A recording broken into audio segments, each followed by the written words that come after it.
जंग लड़ते रहे, अविरत जंग लड़ते रहे।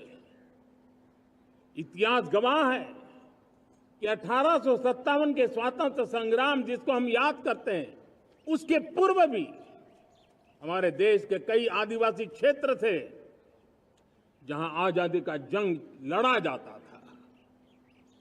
साथियों,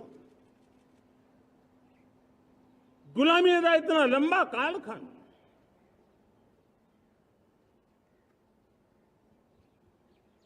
जुल्मी शासक, अपरंपार यातनाएं, सामान्य से सामान्य मानवीयों का विश्वास तोड़ने की हर तरकीब है। उसके बावजूद भी उस समय की जनसंख्या के हिसाब से करीब 40 करोड़ देशवासी आजादी के पूर्व 40 करोड़ देशवासियों ने वो जज्बा दिखाया, वो सामर्थ्य दिखाया, वो एक सपना लेकर के चले, एक संकल्प लेकर के चलते रहे, जूझते रहे। एक ही स्वर था, वंदे मातरम। एक ही सपना था, भारत की आजादी का।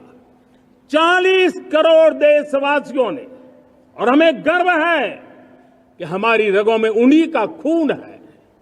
वो हमारे पूर्वज थे। सिर्फ 40 करोड़ लोगों ने दुनिया की महासत्ता को उखाड़ करके फेंक दिया था, गुलामी की जंजीरों को तोड़ दिया था। अगर हमारे पूर्वज, जिनका खून हमारी रगों में है, आज हम तो 140 करोड़ है। अगर 40 करोड़ गुलामी की बेड़ियों को तोड़ सकते हैं, अगर 40 करोड़ आजादी के सपने को पूर्ण कर सकते हैं, आजादी लेकर के रह सकते हैं, तो 140 करोड़ देश के मेरे नागरिक, 140 करोड़ मेरे परिवारजन अगर संकल्प लेकर के चल पड़ते हैं, एक दिशा निर्धारित करके चल पड़ते हैं, कदम से कदम मिलाकर, कंधे से कंधा मिलाकर अगर चल पड़ते हैं, तो चुनौतियां कितनी भी क्यों ना हो, अभाव की मात्रा कितनी ही तीव्र क्यों ना हो, संसाधनों के लिए जूझने की नौबत हो, तो भी हर चुनौती को पार करते हुए हम समृद्ध भारत बना सकते हैं। हम 2047 विकसित भारत का लक्ष्य प्राप्त कर सकते हैं। अगर 40 करोड़ देशवासी अपने पुरुषार्थ से, अपने समर्पण से, अपने त्याग से, अपने बलिदान से आजादी दे सकते हैं, आजाद भारत बना सकते हैं, तो 140 करोड़ देशवासी उसी भाव से समृद्ध भारत भी बना सकते हैं। साथियों, वो एक समय था जब लोग देश के लिए मरने के लिए प्रतिबद्ध थे और आजादी मिली थी। आज ये समय है देश के लिए जीने की प्रतिबद्धता का। अगर देश के लिए मरने की प्रतिबद्धता आजादी दिला सकती है, तो देश के लिए जीने की प्रतिबद्धता समृद्ध भारत भी बना सकती है।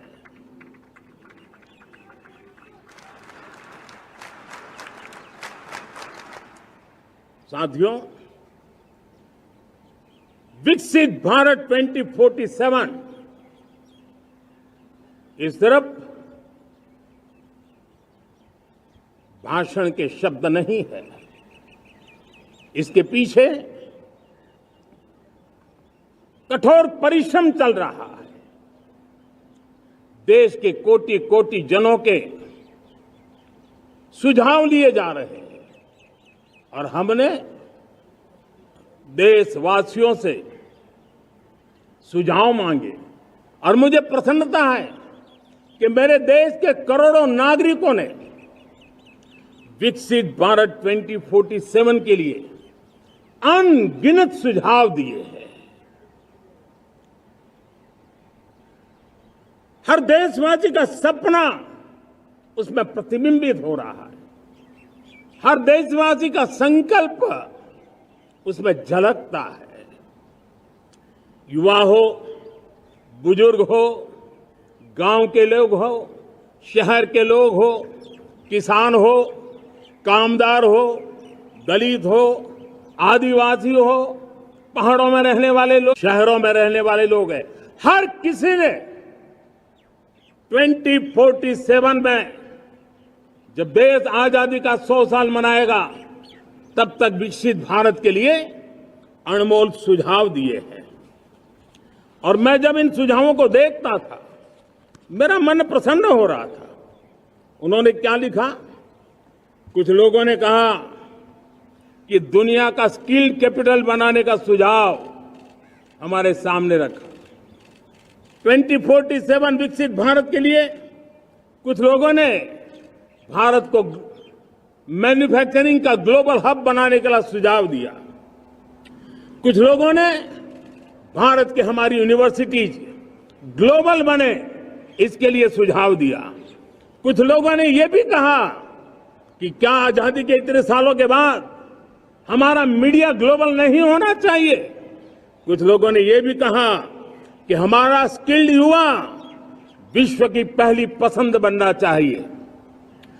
कुछ लोगों ने सुझाव दिया भारत को जल्द से जल्द जीवन के हर क्षेत्र में, कई लोगों ने सुझाव दिया कि देश में स्थानीय स्वराज की संस्थाओं से लेकर के अनेक इकाइयां हैं, उन सब में गवर्नेंस के रिफॉर्म की बहुत जरूरत है। कई लोगों ने लिखा कि न्याय के अंदर जो विलंब हो रहा है उसके प्रति चिंता जाहिर की और ये भी कहा कि हमारे देश में न्याय व्यवस्था में रिफॉर्म की बहुत बड़ी जरूरत है। कई लोगों ने लिखा कि कई ग्रीनफील्ड सिटीज बनाने की अब समय की मांग है। किसी ने बढ़ती हुई प्राकृतिक आपदाओं के बीच शासन प्रशासन में कैपेसिटी बिल्डिंग के लिए एक अभियान चलाने का सुझाव दिया। बहुत सारे लोगों ने यह सपना भी देखा है कि अंतरिक्ष में भारत का स्पेस स्टेशन जल्द से जल्द बनना चाहिए। किसी ने कहा भारत की जो पारंपरिक ट्रेडिशनल मेडिसिन है, हमारी औषधि है, दुनिया जब आज होलिस्टिक हेल्थ केयर की तरफ जा रही है तब हमें भारत की पारंपरिक औषधियां और वेलनेस हब के रूप में भारत को विकसित करना चाहिए। कोई कहते हैं कि अब देर नहीं होनी चाहिए, भारत जल्द से जल्द दुनिया की तीसरी सबसे बड़ी इकोनॉमी बनना चाहिए। साथियों, मैं इसलिए पढ़ रहा था कि मेरे देशवासियों ने सुझाव दिए, मेरे देश के सामान्य नागरिक ने ये सुझाव हमें दिए हैं। मैं समझता हूं जब देशवासियों की इतनी विशाल सोच हो, देशवासियों के इतने बड़े सपने हो, देशवासियों की इन बातों में जब संकल्प झलकते हो तब हमारे भीतर एक नया संकल्प दृढ़ बन जाता है, हमारे मन में आत्मविश्वास नई ऊंचाई पर पहुंच जाता है। और साथियों, देशवासियों का ये भरोसा सिर्फ कोई इंटेलेक्चुअल डिबेट नहीं है, ये भरोसा अनुभव से निकला हुआ है।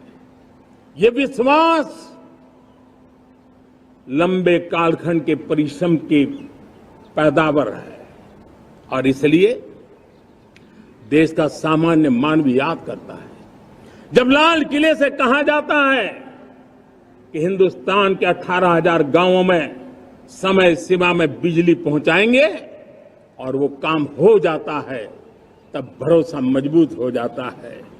जब ये तय होता है कि आजादी